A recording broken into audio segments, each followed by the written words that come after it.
Review book one I want to tell about the books that I read for the last 40 years. And today I have my special guest. He's the author of the book Marketing Karma, no other than Mr. George Olson. Welcome to Book 101, Mr. George. And can you please introduce more about yourself? Sure, my name is Jorge Olson. I'm the author of Marketing Karma. I'm also an entrepreneur, a writer of about 10 books so far. I've sent 5 companies public, raised over $100 million, and I love business, but I also love literature and art. Literature indeed. And thank you so much for sharing your knowledge to the world, Mr. Orhe. Sorry, mispronounced your name. George or Orhe, sorry. So, Mr. George, Mr. Orhe, let's talk about marketing karma. What inspired you to write this book? I think karma inspired me. I'm a martial arts instructor. I'm very close to Eastern philosophy. My mother has a master's degree in philosophy and literature. She introduced me to Western philosophy and then to Eastern philosophy. I quickly realized that we don't use, accept, or know much about Eastern philosophy, ways of lives, etc. I've been using the equivalent of marketing karma, which is karma. I say marketing karma is karma for the West. I've been using karma or the principles of karma my entire life. And I thought, I think it's about time to share it with the world and introduce it, especially to the Western world, the US, Mexico, Canada, Europe, etc. And it was this inspiration of sharing the wealth of karma that inspired me to write Marketing Karma. Interesting indeed. Mr. George, and how will you define marketing karma in one sentence? And why is it game changer for brands today? Sure, I define it as invest in others and they will invest in you. And it's a game changer because when you realize the power of investing in others, making others succeed, they will make you succeed, even if you don't want to, even if you refuse and you say, I don't want anything. I'm just helping people. I want nothing in return. What actually happens is that you get a lot of things in return. It can be abundance of wealth, or it can be abundance of friendship and love, because it applies to everything, not only to business, but also to your family, to your friends, being a pillar of your community, etc. Very well said, Mr. Orhe. Very well said. Beautifully articulated. What's the most misunderstood aspect of ethical marketing that your book aims to correct? In the sense of marketing, particularly, the book focuses on not only the principles of karma, but also case studies for example, every law of karma, so that we talk about specifics, how you can use karma in your personal life. Also, how can you use karma to get leads, to get sales, to become an expert, and to attract people to you. The most important part of the whole exercise is to attract people to you, to have marketing seamless, to get leads without trying. And I think that's what business people in particular are going to get out of this book.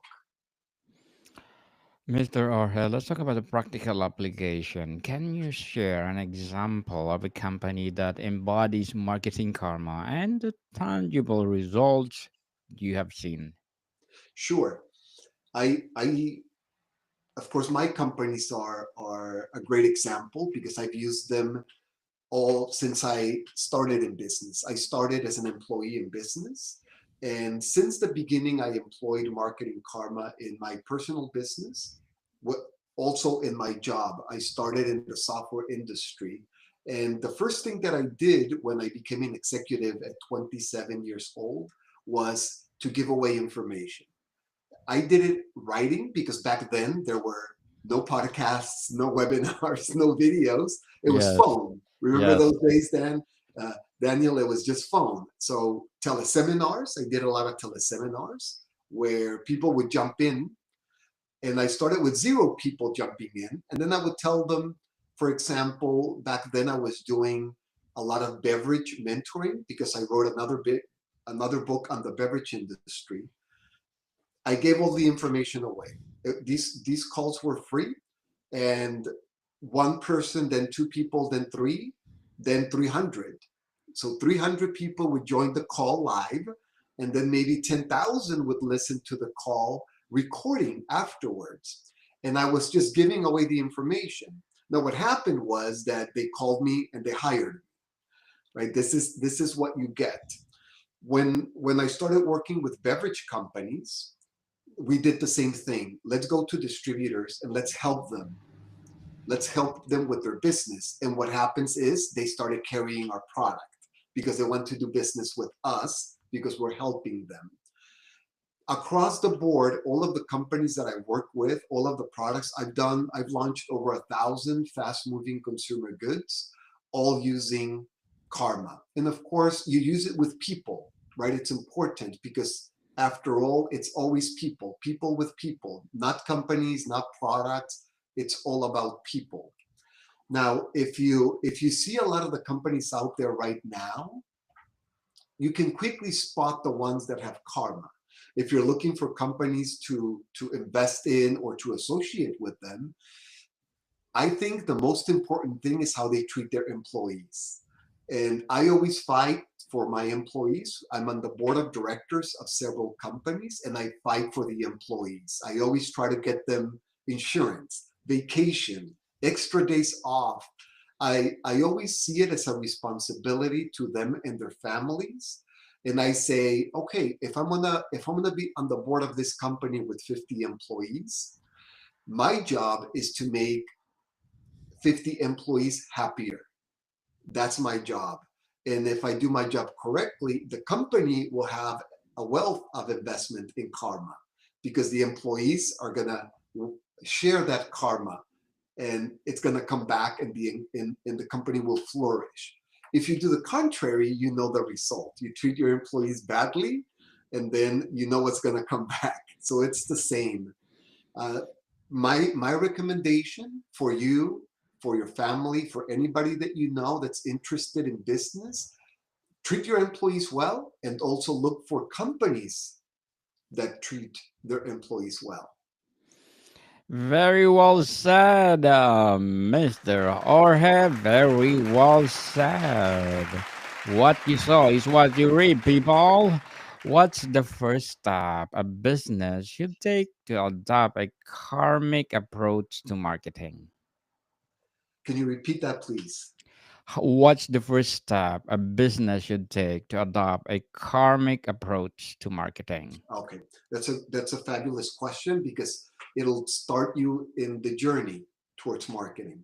I think when I started marketing, it was all about influence. Yes. That's how I got started in marketing. I started with studying influence, and I did it when I was 16 years old. That was when I remember that it was a big deal for me to study business. I mean, to study influence. Later, I realized that I could use that in marketing because I didn't know. I thought I would only use it with people for other reasons, for social interactions and other things, for writing, because I was writing I've been writing since I was 12 years old. So I thought I can use influence to make people better in writing, in speech, debate, and things like that. When I transitioned to marketing and I realized it was actually the same thing, I started with, well, number one, influence, right? You have to study influence. Number two, you have to know what karma means, because it's not enough just to hear it or in pop culture. You have to really study karma, and maybe even, I should dare to say, study a little bit of Hinduism and Buddhism so that you can at least put your big toe into the pond of karma, not just in marketing, but as a whole. And then if you study the principles of karma, you will realize that it is a way of life. It is not something you do once a day, once a week, or once a year. It is something that you do your entire life. It is how you carry yourself through the path of life, if we want to get a little bit philosophical, which we shall, because it's karma after all. In the practical application of starting it, let's say that you do direct response marketing, which means that you're a small business and you're doing marketing to get results immediately, to see an immediate return on your investment. So maybe not a sign on the freeway, but maybe some email marketing, maybe some LinkedIn marketing. The way that you do it is, you don't say buy from me. You put your ad on Meta or TikTok or wherever, Google, and you don't say buy from me, buy my product. That's not karma. The karma way would be, would you like to know how to improve your life? Let's say that you're selling vitamins. Uh, would you like a way to improve your life? Here's a white paper on how to do it. It's free. And if you don't want to buy from me, that's fine, because I want to give it to you to make you a better person. Whatever you're selling, whatever your company is, and it doesn't have to be a company. You can be a politician, you can be a religion, or you can be a small business. Lead with value. And this is the karma way. Lead with value, not with sales. If you lead with value, what I've found is that not only do I get more leads that I can call back, is they invite their friends and their family as well. They recommend me. They praise me. They tell others about me.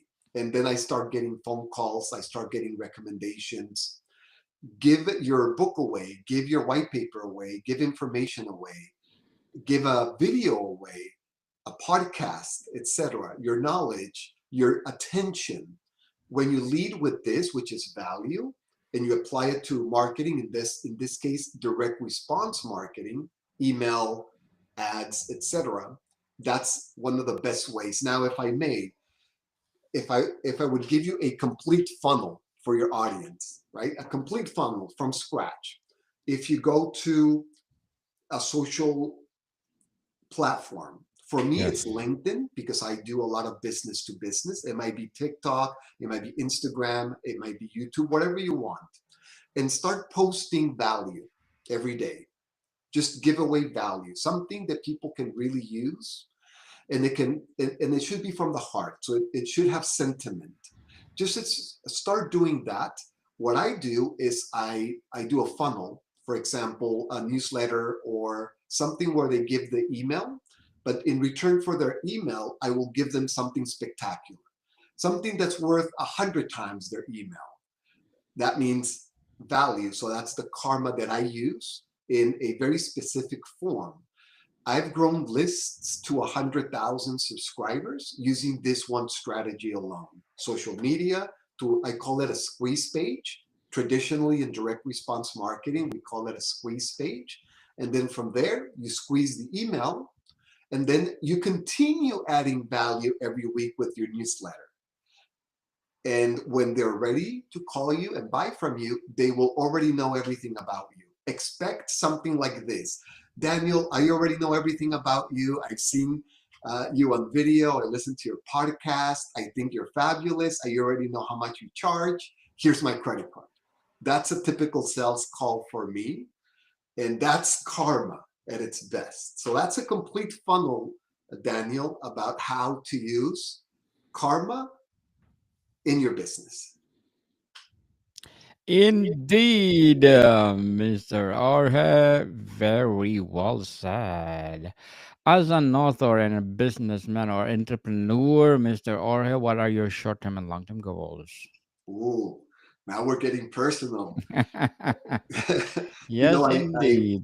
a peace is one of my big goals. Happiness and peace in everything that I do, including business, including entrepreneurship. I'm coming right now out of sending 5 companies public to the American stock markets, Mm. IPOs, reverse mergers, etc. And now I'm looking for scaling down, not scaling up, but scaling down, and writing. Writing is one of my favorite things to do in the world. I wrote over the last 7 years 1,000,000 words. In the world of writing, it's a lot. I try to write 1,000 words per day, plus editing, of course. So writing is a big deal for me, and it is one of my short-term, medium terms, and long-term goals. Of course, it will turn into books. I write also fiction books, not only business, but I write fantasy and science fiction as well. And that's one of my big goals. In business, because I'm coming out of IPOs and sending companies public, what I'm doing is I'm expanding now from my core, which used to be fast moving consumer goods, beverages, vitamins, medicine, things that you sell in a convenience store in the supermarket. I'm switching now and not only doing that, but I'm helping other entrepreneurs now with their personal brand. Something that I've done for myself for, let me see, uh, close to 30 years now.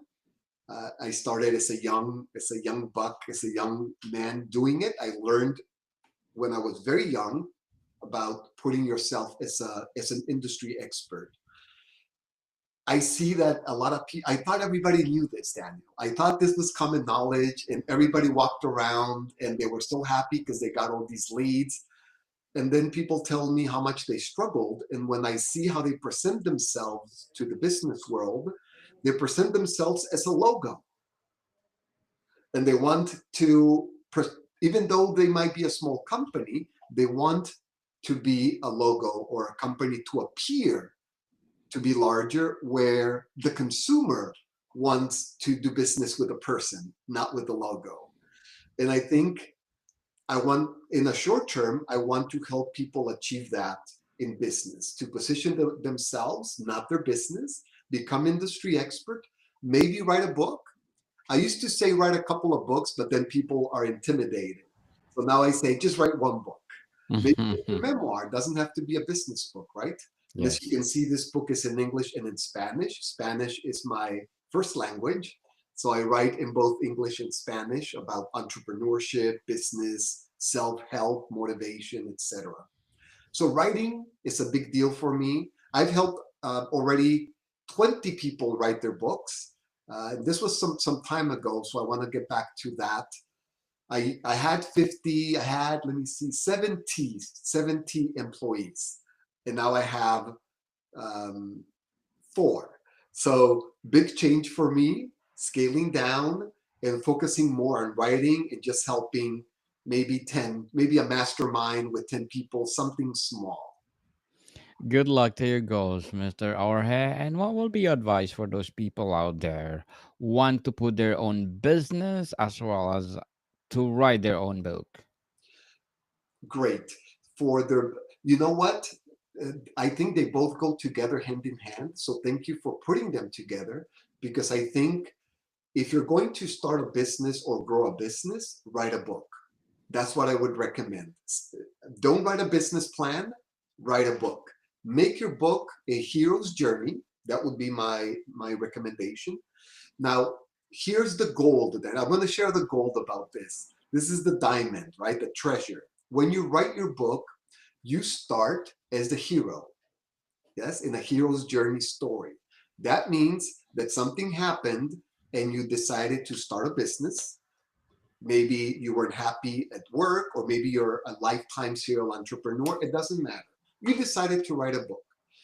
I mean, to start a business. And when you write the book, you start as the hero in the hero's journey. However, you will turn into the master or the mage, because every hero's journey has a Merlin or a master Jedi, or whatever you want to call it. So at the end, you will be the mage, the Jedi, and your client is the hero in the hero's journey. That's the way you should write your book. And you should put everything that went wrong, which is something that's people don't like to talk about that. But when you write fiction or nonfiction, if there is no conflict, there is no story. And we know that in business, 80% of the things go wrong. So tell us everything that went wrong. You bankrupted 3 companies. That's fine, right? That's part of your journey. People will love you for it. They will not say, "Oh, Jorge uh, failed at 3 businesses." They will say, "Wow, he picked himself up and he's still positive.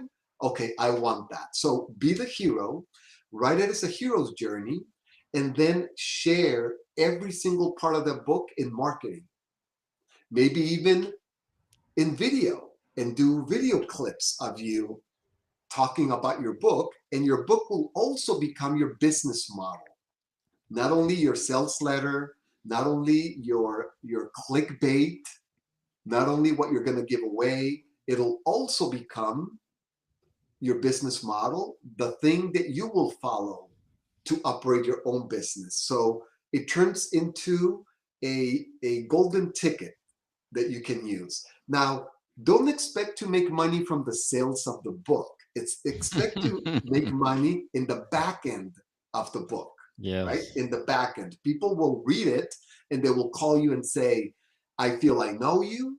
When I have conversations like this one, my customers tell me, "It's mind blowing how I feel I know you because you sound like your book." So I already had you in my ear, in my mind's ear, for 5 hours or 10 hours. So they think they already had a very long conversation with me. I tell them without the accent, right? I tell them, "You had a conversation with me without the accent, but everything else was with me." And they tell me, you speak exactly the way you write." Indeed. Good. Thank you for your advice, Mr. Arhe. And before we wrap up our discussion for today, I'm inviting you to please do listen to my other podcast, people. My other podcast, because my abstract essay is already in 5th season, abstract poetry in 2nd season, and book 101 review in 5th season, comedy 101 2nd season, and food 101 in its 5th season too. Geography 101 and love letters are in 3rd season, and mental health 101 it's my baby podcast, movie 101 review and music 101 in its 4th season, and science 101 and sex 101 in its 1st season. Please listen to them wherever you listen your podcast. Mr. Orhe, if you could leave readers with one actionable takeaway from your book, what would it be? An exercise. Walk around and start smiling at people. Yes. Walk around, do it tomorrow, and smile at people, even say hi. No matter where you are in the world, just say hi to people, be very friendly, and then receive something and measure it, because you will be so surprised of what you receive just with a smile. So this is a great start to your karma journey. Yes, people smile because life is too short. We always optimistic, not pessimistic in everything. Smile and smile and smile, and smile will give you the best or excellent in life. Mr. Jorge Olson, thank you so much for sharing marketing karma to the world, and hoping for more and more and more empowering books like this to come. So, can you please invite our listeners to support marketing karma as well as your business itself?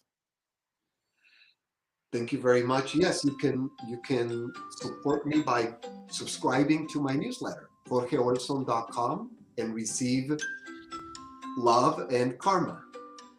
Love and karma indeed. Mr. Jorge Olson, again, Thank you so much for your time. And people, let's support Mr. Arhe because if you support him, more and more and more empowering books to come, more and more empowering business to come.